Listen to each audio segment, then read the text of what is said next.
Olá, eu sou o professor Diogo Comba, o Diogão da redação de Português e Literatura também. É assim que você me encontra aqui no YouTube e em outras redes sociais. Professor Diogo Comba. Peço para que você se inscreva no canal, deixe o seu like e ative o sininho. Hoje venho aqui novamente falar sobre a redação da UERJ. Tem uma porção de vídeo aqui sobre a redação da UERJ, o vestibular 2023 da UERJ. Você já viu o vídeo com possíveis temas e agora eu estou fazendo aqui um vídeo com repertórios, principalmente repertórios literários para esta redação. A primeira possibilidade que eu te digo é Vidas Secas de Graciliano Ramos, um romance moderno brasileiro. Vidas Secas já foi, inclusive, um livro escolhido para a redação da UERJ. Nesse ano, o tema foi, a pergunta-tema foi por que o que leva algumas pessoas a se sentirem inferiores às demais, tal qual o Fabiano. Se você leu Não Me Abandone Jamais, você vai entender bastante essa relação, né? Tommy, Kate, Ruth eram inferiorizados, eram até menosprezados por outros personagens. Estou olhando o chão que o cachorrinho está aqui, ok? Logo depois, um livro que dialoga com Vidas Secas e que dialoga também com o Não Me Abandone Jamais é A Hora da Estrela, de Clarice Lispector. Muita gente considera, inclusive, A Hora da Estrela um conto. A gente tem lá a personagem principal, Macabeia, uma jovem que ao tempo inteiro é inferiorizada pelas suas colegas de trabalho, por suas amigas, por seu namorado, e o momento máximo da vida de Macabeia, aquele momento que é a verdadeira hora da estrela, é justamente a sua morte, né? A gente acaba pensando, enquanto os jovens de Rei Chão são criados, eles não sabem qual é o espaço deles no mundo, não são para o que eles são destinados, a gente pensa, será que o momento que eles estão se desgastando, a quase morte deles, que acaba sendo o momento mais importante da vida deles, mas é justamente quando eles vão salvar uma outra pessoa? É uma questão a se perguntar. Logo depois eu pensaria também em Pai contra Mãe, de Machado de Assis. Você já leu Pai contra Mãe, de Machado de Assis? O que é que acontece? Um personagem lá do romance tem uma pessoa, uma negra escravizada, que foge e coloca nos jornais da época um aviso de recompensa. Ao mesmo tempo, tem um personagem que ele e sua mulher estão vivendo dificuldades financeiras e resolvem então colocar a sua criança na roda dos enjeitados, doar essa criança para a Igreja Católica. Só que quando ele vai fazer isso, ele descobre o tal anúncio de recompensa e resolve ir buscar essa escrava que tinha fugido. No ato da busca, ele encontra a escrava, só que ele é tão violento com ela, faz ela perder o bebê, entrega essa escrava, pega a recompensa e acaba ficando com a criança. Olha só isso.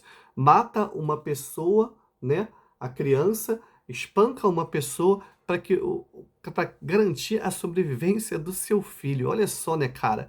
Que questão problemática que Machado de Assis coloca em pauta para gente, e a gente coloca em pauta mais uma vez isso. Por que algumas pessoas são consideradas superiores às outras pela sociedade? Algo que se liga também ao romance O Mandarim, de Eça de Queiroz. Sabe qual é a história de Um Mandarim?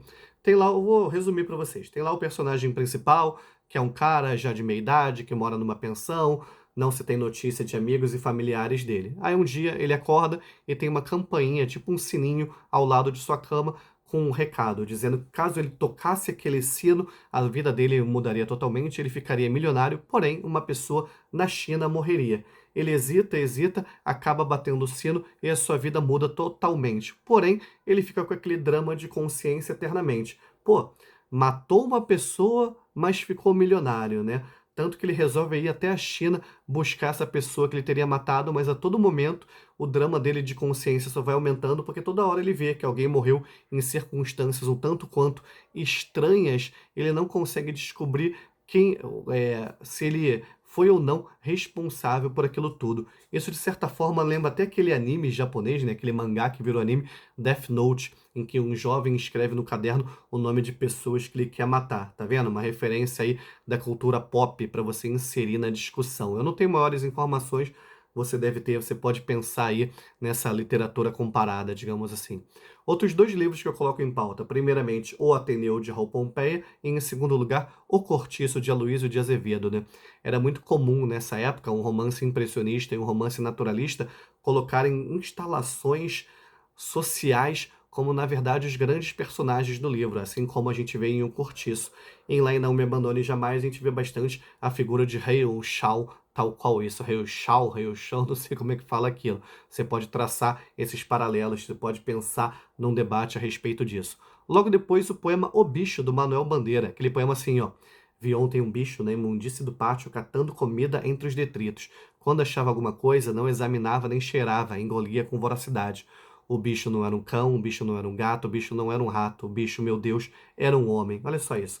Essa desumanização do ser humano frente a algumas condições que são impostas pela sociedade. Tá vendo que bonito? E por último, mais uma referência da cultura pop, já teve livro, já teve filme, Jogos Vorazes, né, que tem toda aquela competição entre jovens de determinadas colônias, de determinadas localidades, competição essa que envolve a morte desses jovens para a pura diversão de outro setor da sociedade. Tem bastante a ver isso com a prática, com o praticamente sistema de castas que muitas sociedades vivem. A gente observa bastante isso em romances distópicos, como 1984, Admirável Mundo Novo, Fahrenheit 451 ou mais recente, a saga Divergente, por exemplo, certo? Enfim, o que você gostou dos repertórios? Você tem algum outro repertório para sugerir? Coloca aí nos comentários. Diz para mim de onde você é, do Rio de Janeiro também. Diz também qual carreira você quer fazer na UERJ. Eu, por exemplo, fiz letras na UERJ, fui muito feliz fazendo letras lá. Que a força e a inspiração estejam com vocês, sem dizer adeus jamais.